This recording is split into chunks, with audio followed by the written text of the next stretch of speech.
Ellen DeGeneres feeling the heat as more employees, past and present, from her show say that they were working in a toxic environment. Some Hollywood actors also speaking out against the talk show host now. Like a lot of people saying that someone who seems so nice is not nice at all. She doesn't seem nice, but that's people have a very poor judge of character. She doesn't seem nice. It seems forced. People that are like that all the time, she doesn't seem nice. It's very forced. Ellen DeGeneres. Toxic, phony, hypocrite, liar. That's what she is. For almost 20 years, Ellen DeGeneres was considered the queen of daytime TV. She was loved for her humor, generosity, and her well-known phrase, "be kind." But as time went on, her perfect public image started to fall apart. Stories of hypocrisy, a toxic workplace, and public arguments revealed a different side of her. Ellen's downfall shows what can happen when someone known for kindness faces serious criticism. Some 47 past and current employees have complained to BuzzFeed News.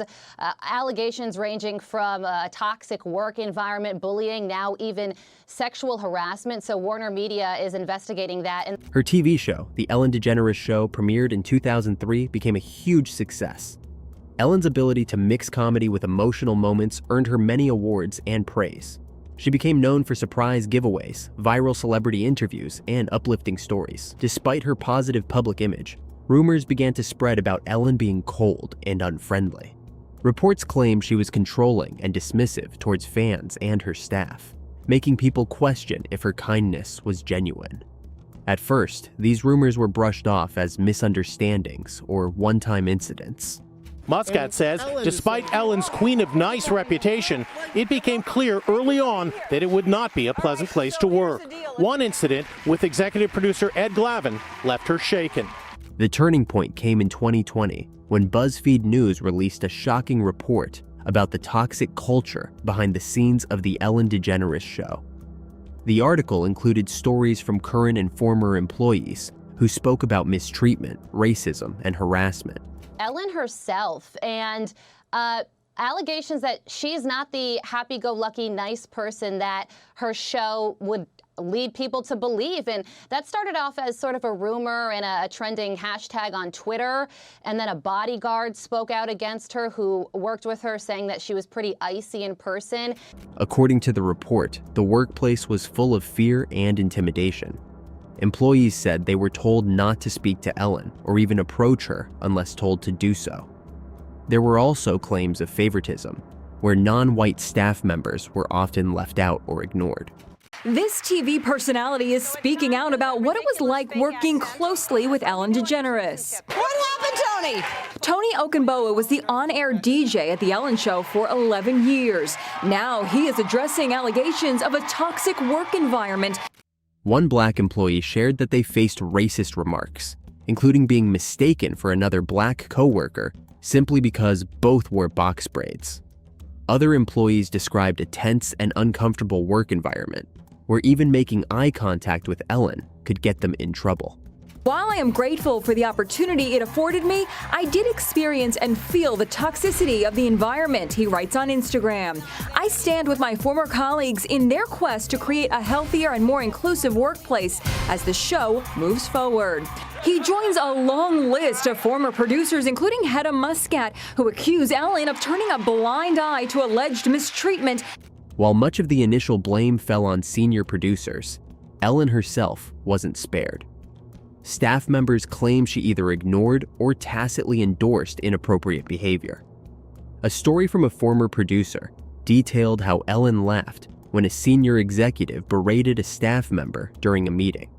It didn't have to go down this way. She could have been brilliantly talented in front of the camera and carried that backstage, and she didn't. Every Friday we were shaking, who's going to get fired this Friday? Today, a growing number of big-name celebrities are finally coming to Ellen's defense. These claims completely went against Ellen's image as someone who represents kindness. The huge gap between her friendly on-screen personality and what was happening behind the scenes became too big to ignore.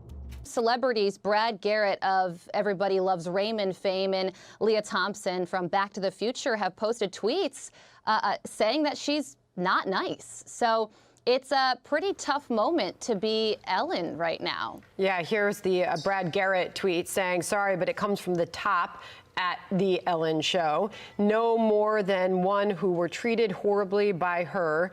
When these stories came out, social media exploded with criticism. Hashtags like #EllenExposed were trending everywhere, and fans began sharing old clips of Ellen that seemed to support the allegations. Many people started to see her interactions with guests, receipts, as fake or uncomfortable. She was running Abu Ghraib in the back of her show. That's a rough one. She's out there dancing with Kristen Bell, and in the back, there's people that are getting up on the rack like this. It's so weird when you see, like, a lot of people saying that someone who seems so nice is not nice at all. One well-known example was when Ellen pressured Mariah Carey to announce her pregnancy on TV by offering her champagne. The moment was supposed to be funny, but it backfired when Carey later revealed she had a miscarriage shortly afterward. And then the other thing is that people are saying that that you're pregnant. There's rumors. Don't discuss that. All right. Well, you don't have to. No, answer. that's okay. No, honestly, you how don't do have to I- how answer do me. I- Let's just toast with champagne and decide. But if, they've been saying that since we. Oh, I can have some champagne. It's just fattening. So, you can't have champagne. Ellen's other interviews with celebrities were also questioned. For example, she repeatedly teased Taylor Swift about her dating life, even when Swift looked clearly uncomfortable. Ellen's behavior showed a pattern of ignoring personal boundaries to entertain her audience. In another case, Ellen made fun of Celine Dion's young son for having long hair. Many people found the joke unnecessary and mean-spirited, which didn't match her Queen of Nice image. He is beautiful, but look at his hair. When are you going to cut that hair? Do you have a problem with that? No, I don't have a problem. That is some long hair. You know, I have to say, it's amazing, right? You cut some people shave the head of their children. And people say, oh, isn't that terrible? Well, I don't even cut my son's hair, and they say, oh my God, when is she gonna cut her son's hair? Right. You know? The backlash grew stronger when Ellen was photographed with former President George W. Bush at a football game. Fans criticized her for being friendly with Bush, who had supported anti-LGBTQ+ policies during his presidency. Ellen defended herself by saying that kindness should include people with different views, but this didn't satisfy many critics. To a lot of people, this moment highlighted what they saw as hypocrisy. Ellen's actions didn't seem to match the values of kindness and inclusivity she promoted on her show. I took a video of who was next to me.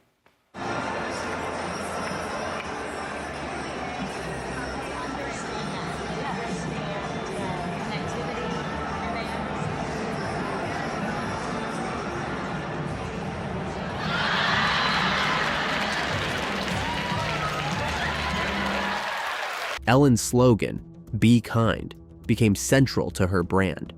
But after these allegations, critics argued that her kindness seemed reserved for celebrities and important people, not for her staff or others she worked with. This gap between what Ellen said and how she acted upset a lot of people. What once felt like a genuine message of kindness now seemed more like a marketing strategy. DeGeneres. Toxic, phony, hypocrite, liar. That's what she is. Hedda Muscat was with Ellen from the beginning in 2003 when the talk show was launched. We were told from the very beginning, don't talk to Ellen, don't do this, you can't, go into her office. It was very nerve-wracking, very stressful. We all walked on eggshells all the time. When the scandal broke, Ellen addressed the allegations on the first episode of her 18th season. She admitted to being impatient and demanding, but many thought her apology shifted blame to her staff rather than taking full responsibility for the toxic workplace. Welcome to season 18 of the Ellen DeGeneres Show. A new chapter. That's what Ellen promised today as she returned to her studio and spoke out for the first time about the controversy swirling around her. This summer, there were allegations of a toxic work environment at our show, and then there was an investigation. I learned that things happened here that never should have happened. She apologized and promised to do better. In 2021, Ellen announced that her show would end after its 19th season. She said the decision wasn't connected to the backlash, but the timing made it hard to believe. Ratings had dropped, and sponsors were less interested in being associated with the show. The final season didn't have the same energy and excitement as earlier years.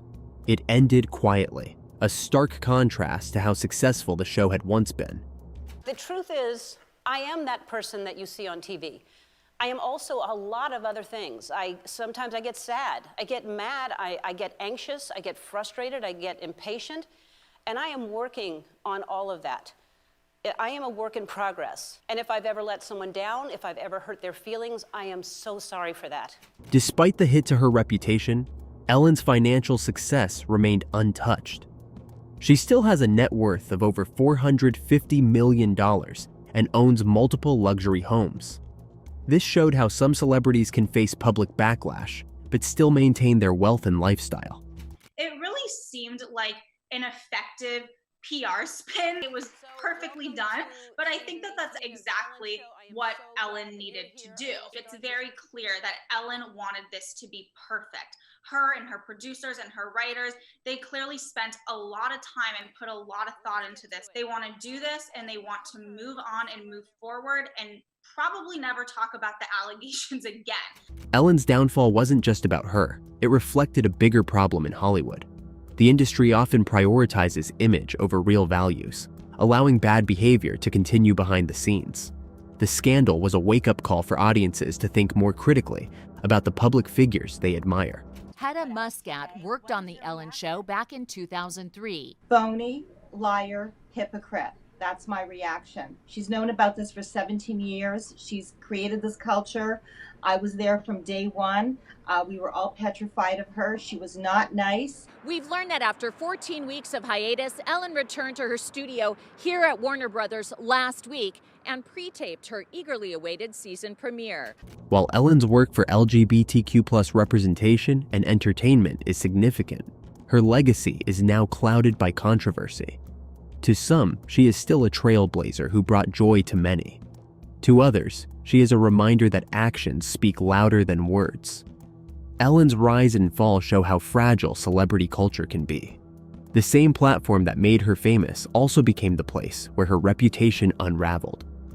What do you think Ellen's story teaches us about the line between public image and private behavior? Can someone truly redeem their reputation after such a fall? Or does the public always remember the worst? Share your thoughts in the comments below. If you enjoyed this content, don't forget to like and subscribe to our channel. See you in the next video.